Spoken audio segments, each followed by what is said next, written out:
नमस्कार साथियों मैं नरेश काजला। साथियों, काफ़ी समय से आप लोगों का कहना है कि कमेटी कहाँ चली गई, कमेटी काम नहीं कर रही। तो मेरा पहले भी आप लोगों से निवेदन था, आज भी है।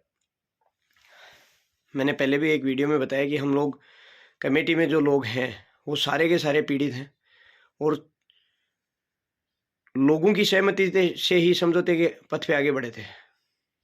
और जब हमारे पॉइंट ये थे कि इन लोगों को हमने पॉइंट रखे थे 7 महीने का हिसाब होगा, इन्होंने नकार दिया। ये शुरू से लेके एंड तक का हिसाब करना चाह रहे हैं। जिन लोगों ने 3 साल में 4 साल में पैसे लगाए थे, जो उनका माइनस में दिखा रहे हैं, जबकि कुछ लोगों ने दिसंबर जनवरी में लाखों रुपए लगाए तो वो लोग माइनस में आ रहे हैं। उसके बाद में हमने इनको एमओयू का बोला तो एमओयू में भी इन्होंने मना कर दिया। फिर हमने कंडीशन बेल के लिए बोला, उसके लिए इन्होंने मना कर दिया। पहले ये स्टे के आधार पे बाहर आ रहे थे, लेकिन ये अभी 482 पूर्णतया रूप से बाहर आना चाह रहे हैं। तो इसके लिए कमेटी इनके खिलाफ खड़ी है और कमेटी इनको, हम लोगों ने इतने दिनों से इतनी मेहनत की है, उस ड्यूरेशन में कुछ लोगों को ज़मीन के हिसाब से फ़ायदा हुआ है, कुछ लोगों को जो ज़मीन की जो बोलते हैं हम लोग डीएलसी, उसके माध्यम से, उन लीडरों के माध्यम से जिसके नीचे जो जुड़ा हुआ था, या फिर वो व्यक्ति जिसको ज़मीन मिली है उसको वापस दिया तो उसने अपने नीचे वालों को कुछ मदद की है। और भी अन्य लोग हैं जिनकी डिटेल्स मैं अभी नहीं देना चाहूँगा। जिस टाइम हम सारे सामूहिक तौर पे मीटिंग करेंगे उसमें मैं पूरी चीज़ें क्लियर करूँगा कि हम लोगों ने जो प्रयास किए वो इस तरह से थे और उसमें कहाँ कहाँ किस वजह से क्या कमी आई। और अभी जो कमेटी को इन लोगों ने पुराने टाइम में जो लीडर्स, जिनको हम टॉप लीडर बोलते थे, इन्होंने 2 पैसे कमा रखे हैं, अभी वो लोग इसके संपर्क में आ गए। क्यों आ गए? क्योंकि हम लोगों ने सोचा ये हमारे साथ होकर हिसाब करवाने में मदद करेंगे। लेकिन आज उन लोगों की नीतियां इस तरह की हैं कि कमेटी के लोग जिस तरह से कर रहे हैं उस तरह से नहीं, हिसाब हम अपने तरीके से करेंगे। ना 7 महीने का हिसाब निकाल रहे हैं और ना ही जो कंपनी की पॉलिसी थी उसके अनुसार ज़मीन दे रहे हैं।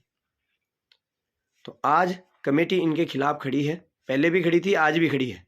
पहले भी मैंने बताया था, और लेकिन हम ये चाह रहे थे कि क्या पता हम लोग पूर्णतः इनके खिलाफ होने से ये मसला एक अलग रूप ले ले और पूरी तरीके से ही बिगड़ जाए। इसलिए हम इनको समझाइश कर रहे थे, चाहे वो सामाजिकता से, नैतिकता से इस तरह से कर रहे थे। हम ऐसा कोई कदम नहीं उठा रहे थे जो कानून को अपने हाथ में लिया जाए। ऐसा कोई कदम आगे भी हम नहीं उठाएंगे। लड़ाई लड़ेंगे, लीगल तरीके से लड़ेंगे, लेकिन ऐसा कदम नहीं उठाएंगे कि एक दूसरे को टारगेट एलिगेट करके, रफ लैंग्वेज यूज करके, ये सारी चीज़ें हम नहीं कर सकते। अब इसमें कुछ लोग पहले हमारे साथ धरने में थे, उन लोगों को हमारी शर्तें, हमारे साथ काम करना मंजूर नहीं था, तो उन्होंने अपने तरीके से लड़ाई लड़ना शुरू किया। अब भी बहुत सारे लोग लीगल प्रोसेस में अपनी लड़ाई लड़ रहे हैं, तो उससे किसी को कोई ऐतराज नहीं है। जो लोग हमारे साथ थे उनके लिए हम लड़ रहे थे, उनकी बातचीत को ही आगे रख रहे थे। कमेटी में कोई कानूनी पावर नहीं है, कमेटी में कोई इस तरह का कोई पावर दिया हुआ नहीं है कि वो उनको दंडित कर सके या उनको दंडित करके समझा सके या उनकी जगह को लेके जबरदस्ती दे सके। जब तक वो लोग अपने से कमेटी का साथ नहीं देंगे तब तक कमेटी हिसाब कराने में कभी भी कामयाब नहीं होगी। अब उन्होंने मना कर दिया तो हम लोग लड़ रहे हैं, और इसके लिए आप लोगों ने पहले भी मेरा एक वीडियो देखा था, मैंने वीडियो के माध्यम से सूचना दी। लेकिन जो मैं वीडियो बनाता हूँ उसके ऊपर लोग गलत सलत वीडियो बना के, वो लोग कुछ वीडियो ऐसे बनाते हैं कि ये लोग, कमेटी के लोग इनके साथी हैं, कमेटी के लोग इनके, वही लोग बना रहे हैं जिनको कुछ ना कुछ फायदा हमने करवाया है। उससे भी हमें कोई ऐतराज नहीं है, क्योंकि वो लोग अपनी लड़ाई लड़ रहे हैं। लेकिन इसमें जो पीड़ित लोग हैं वो दुविधा में पड़ रहे हैं कि ये क्या हो रहा है, क्यों हो रहा है, कि लोग इन पे भरोसा किया यार ये क्या कर रहे हैं। तो हम लोग आज भी साथ में हैं और हम लड़ाई लड़ रहे हैं।